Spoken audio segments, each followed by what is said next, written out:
Schnarchen ist ein weit verbreitetes Phänomen. Jeder kennt doch jemanden, der schnarcht. Vielleicht als du Kind warst, hat dein Papa geschnarcht. Jetzt ist es dein Ehemann oder ein guter Freund.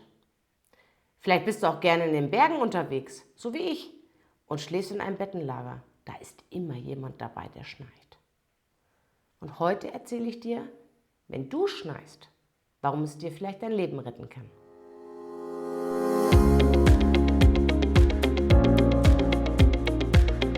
Hallo aus München, mein Name ist Sarah Breu und ich bin Expertin für Sauerstoffunterversorgung im Schlaf.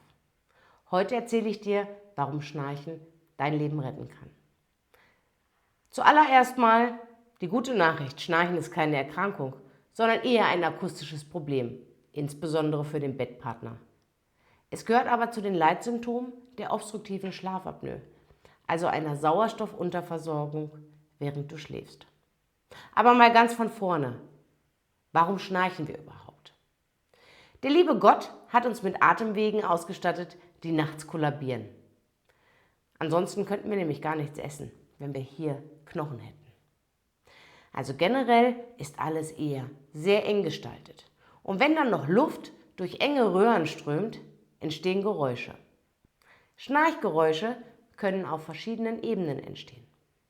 Als allererstes haben wir die Höhe der Nase, also zum Beispiel durch verengte Nasenmuscheln, krumme Nasenscheidewand oder einfach nur durch eine Schnupfnase.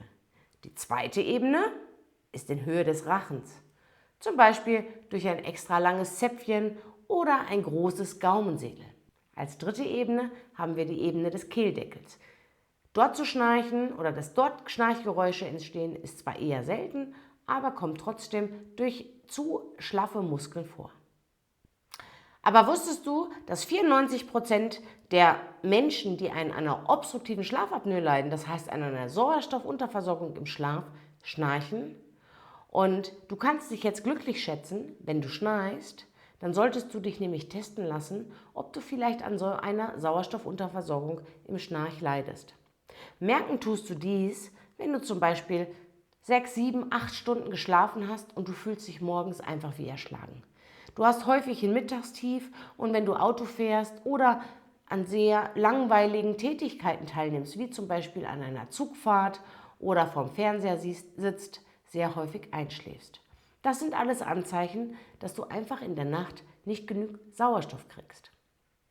Viele haben vielleicht das Problem, dass sie keinen Partner haben, der ihnen Feedback geben kann, ob sie schnarchen. Da kann ich dir empfehlen, dass du dir Apps runterlädst, zum Beispiel Snorefox, Sleep Cycle, Snorelab. Die kostenlosen Versionen reichen völlig aus und so kannst du dich selber screenen.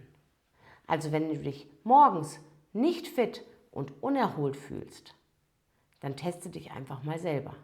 Und wenn du zusätzlich schnarchst, dann lass dich auf obstruktive Schlafapnoe testen und dann kann dir sehr gut geholfen werden. Und das Gute daran ist, wenn du schnarchst, dann kannst du dich testen. Es gibt nämlich extrem viele Patienten, die genau diese gleichen Symptome morgens haben. Einen unerholsamen Schlaf, sie fühlen sich nicht fit, sie können gerade den Tag so durchleben, können sich nicht auf ihre Familie konzentrieren, auf ihre Kinder, Spaß am Leben haben, weil sie einfach dauerhaft müde sind, aber sie schnarchen nicht. Und wenn dir dieses Video gefallen hat, freue ich mich über ein Like.